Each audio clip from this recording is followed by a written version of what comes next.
Qui jette des ordures ici chez moi?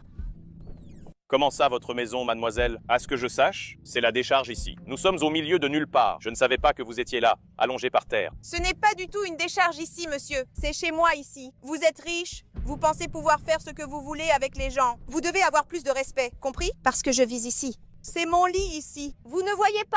Écoutez, madame, pardonnez-moi alors, je ne vous ai vraiment pas vu. Vous êtes allongé au milieu de ce tas de gravats, de ce tas d'ordures. On ne pouvait pas vous voir dans ce désordre, n'est-ce pas? Mais sincèrement, pardonnez-moi, je ne voulais pas jeter ces ordures sur vous. J'ai compris, monsieur. Mais comme je vous l'ai dit, c'est chez moi ici. Si vous voulez, vous irez jeter vos ordures ailleurs. Mais attendez, laissez-moi voir ce que vous jetez ici aussi, hein? Quelque chose que j'aime. Monsieur, vous êtes fou? Vous jetez une robe toute neuve à la poubelle? Oh monsieur, excusez-moi, mais si vous voulez, je peux le garder parce que je pense que... Il me va. Hein, monsieur? S'il vous plaît, laissez-moi garder cette robe. Je n'ai aucune robe. Écoutez, madame, cette robe ne vaut rien pour moi. Non, ce n'est que de la camelote. Alors si vous voulez, vous pouvez soit enterrer cette robe au milieu de ce tas d'ordures, soit même y mettre le feu, d'accord? Faites-en ce que vous voulez, je m'en fiche.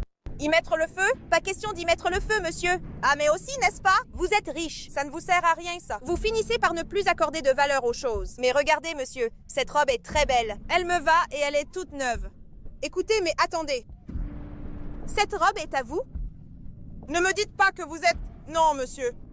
Bien sûr que non, cette robe n'est pas à moi. En fait, cette robe appartient à mon ex-petite amie. Je ne veux plus rien savoir de cette femme. C'est pourquoi je me débarrasse de cette robe, une fois pour toutes. De votre ex-petite amie? Quel dommage, vous savez. Parce que maintenant, elle va être à moi. Elle m'ira à merveille. Qu'elle se débrouille et s'en achète une autre.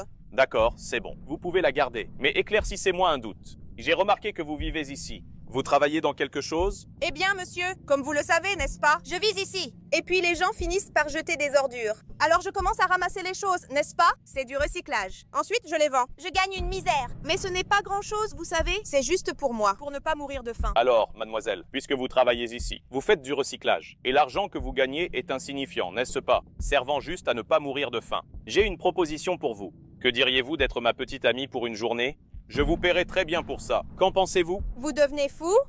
Écoutez, monsieur, je suis pauvre, vous savez, mais j'ai de la dignité. J'ai du respect. Vous n'avez pas à venir avec cette idée de vouloir m'acheter, non? Parce que j'ai du respect, vous voyez? Vous me respectez. Écoutez, mademoiselle, il n'y avait aucune raison pour que vous me gifliez. Mais vous savez quoi? Vous vivez dans cet endroit immonde. Vous avez faim. Je vous donne une opportunité de gagner de l'argent. Et qui sait, sortir de cette situation, n'est-ce pas? Regardez. Je vous donne 200 raies pour ça. Qu'en pensez-vous? Quoi? 200 raies, monsieur? Mon Dieu, j'avais bien dit que vous étiez riche. Vous êtes vraiment riche. 200 raies pour que je sois votre petite amie.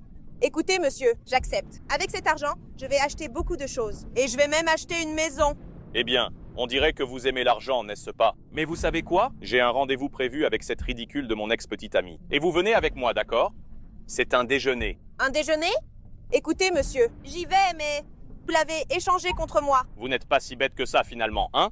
En effet, une femme immonde avec ses vêtements ridicules, je ne peux pas sortir avec elle à mes côtés. Faites comme ça. Prenez cette robe et vous pouvez la porter. Je vais aussi vous emmener dans un hôtel. Vous allez prendre une douche, changer de vêtements, parce que vous puez. D'accord, monsieur. Je vais mettre cette robe. Mais laissez-moi vous demander, y aura-t-il de la nourriture? Parce que j'ai très faim. Écoutez, mademoiselle, c'est compliqué, vous voyez. Vous êtes plus simple que je ne l'imaginais. Si je vous ai dit que c'est un déjeuner, il est évident qu'il y aura de la nourriture. Alors allons-y, jeune homme. Je suis très impatiente. Venez, vous pouvez monter dans la voiture. Cette voiture est à vous, jeune homme? Oui, mademoiselle, cette voiture est à moi. Oh, monsieur, je n'ai jamais été en voiture. Et regardez dans quel état je suis. Je peux vraiment monter? Écoutez, mademoiselle, ne vous inquiétez pas, d'accord? Cette voiture est à moi. Je vous demande de monter et vous irez à l'arrière, compris? D'accord, alors, vous allez conduire prudemment, parce que j'ai peur, d'accord? D'accord, Montes.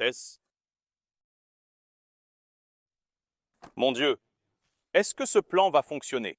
J'espère que oui.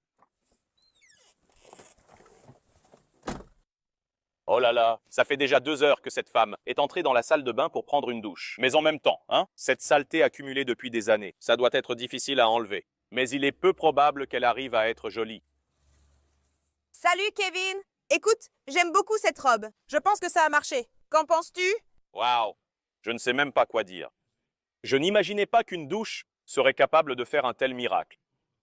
Il y a quelques heures, vous étiez sale. Et maintenant, vous êtes même devenue jolie. J'aime bien.